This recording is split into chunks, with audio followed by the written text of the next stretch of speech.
My name is Christine Tanui. I'm the Grants Manager at the Research and Sponsored Projects Office at Moi University College of Health Sciences, Moi Teaching and Referral Hospital, that's based in Eldoret, Kenya.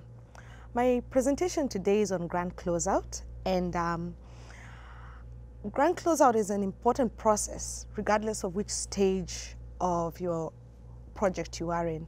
From the beginning to the very end, you need to start consciously thinking about the grant closeout process.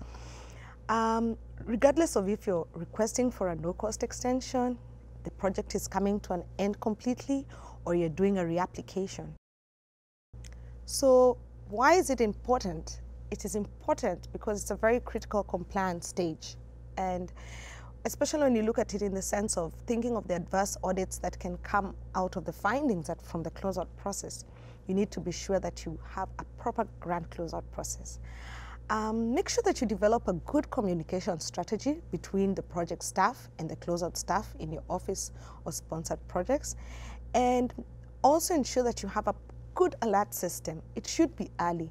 Many of the grants, the closeout process starts from 60 to 90 days towards the end of the project, but start early. It doesn't hurt to be prepared. So make sure you get it right the first time, because you'll get it right all subsequent times, all right? The grant closeout process is important, and make sure you have a good reporting system that allows you to plan and anticipate your reporting workload. Make sure that you have a good reporting system that allows you to plan and anticipate your reporting workload. And do this by prioritizing what needs to be done first and what needs to be done last. That way you're able to make sure that you get everything done in a good, consequent order. Ensure that you achieve your timelines for your reports, especially as they are put in your agreements, to make sure that you meet what the donor wants. So some of the standard elements that are required in a closeout report are the final technical report, the final financial report, your inventions and patent report, the equipment report, cost share, and sometimes you're required to make sure you have a minority and women-owned business report. I will be highlighting a few of the important ones that are mandatory regardless of which funding agency you're dealing with. So the final technical and progress report is normally the responsibility of the PI, but as a grants administrator, you should be cognizant of the things that are required in that report. They will include a statement of purpose towards the progress of the report and relating them to the original aims as they were stated during your application. List all the significant results, whether they were positive or negative. It's important for the funder to know what was the outcome, and new research questions can be generated for this, especially where you're working on a reapplication. So it's important for you to be honest and lay it all out. List the publications that you have done and ensure you adhere to the funding agency's requirements on publications. And acknowledge your funding agency as is required of you. A report on the inclusion of the gender and minority of the study subjects is always required, and make sure you give a description of any data and research materials or other information that's available to be shared with the other researchers. Remember, the better that you do your progress report, the more the funder will think twice about funding you, especially where you're looking forward towards a reapplication. Patents and copyrights are required. Many a times people take for granted, especially when it comes to copyright work, that some of the forms that you've developed and things like that need to be reported, and don't take them for granted. You may think that a form was just a tool that you use towards a study, but it can be used, and we have seen it being used in other governments' day-to-day activities. So ensure that you copyright your material. I have highlighted in the slides the links, especially that you need to ensure that you complete for copywriting and patenting. The equipment report is also part of the final closeout packet that is required. And equipment is anything that had a threshold of $5,000 and above. And make sure that the entire inventory list is included in the closeout. And it doesn't mean that the funding agency is going to take away your equipment. No, no, no. It's clear that the title of equipment vests with the recipient or the sub-recipient, but remember, Federal guidelines may change, but this is the norm. And why is it important? These are some of the good justifications as to why you don't need so much money, and how purchases that were done in a previous grant can advance a new research topic. So let them know it. Ensure you give asset disposal plan if you plan on terminating the study in its entirety as per the agency guidelines. The final financial report is very important for any grants manager, and NIH and other federal agencies require that you have to give the exact balance of any unobligated funds that have remained by the time the study ends. Many funding agencies have different financial reporting requirements, but the bottom line is the same. You need to state your balance as it is. Any unobligated balances must be reported. For the NIH, your final financial report is submitted through ERA Commons, and make sure you work with your business officials to make sure that it is done right and it is done on time.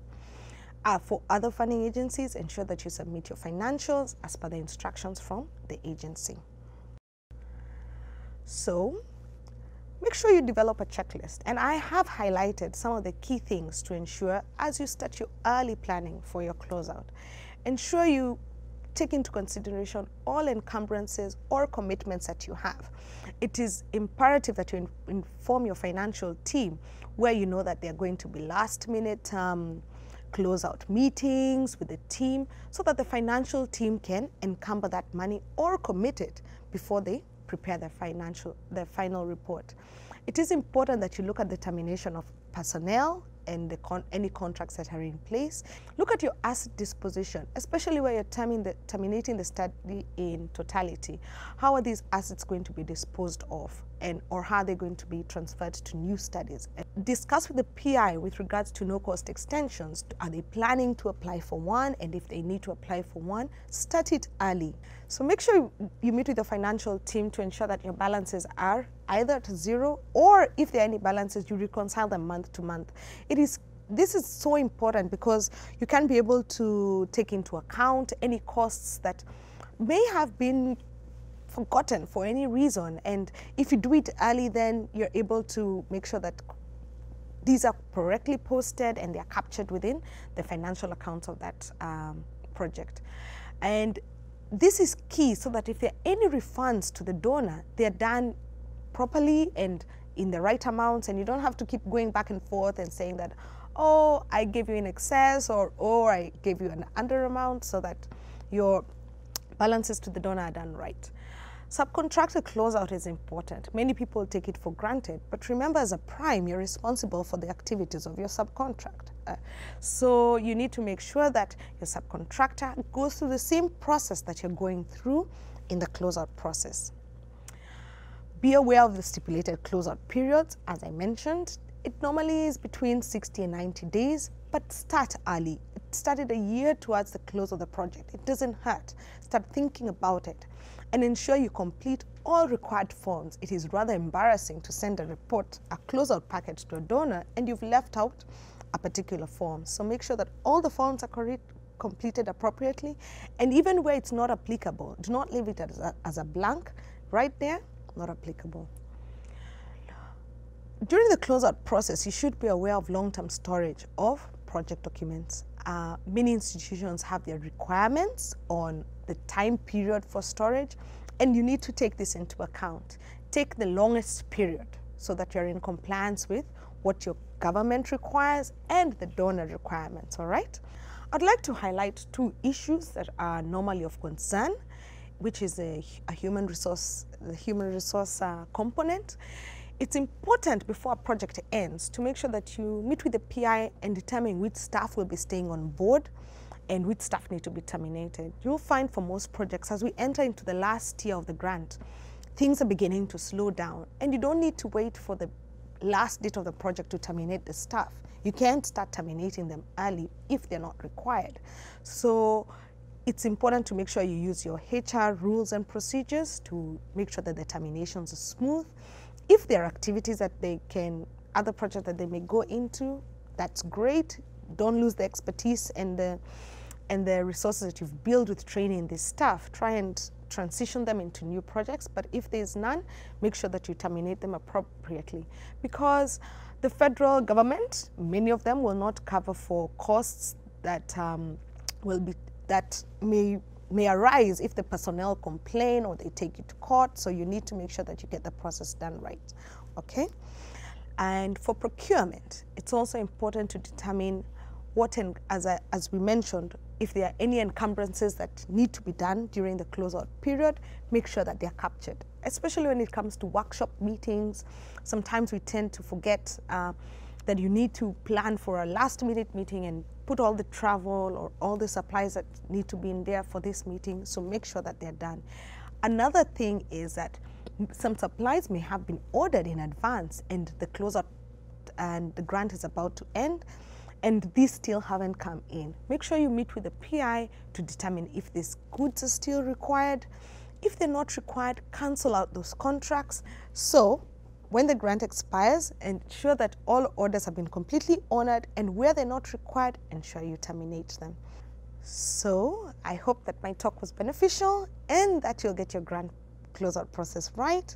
Do not hesitate to contact your agency officials and even other YADA PIs to assist you through the process. We are always there to help.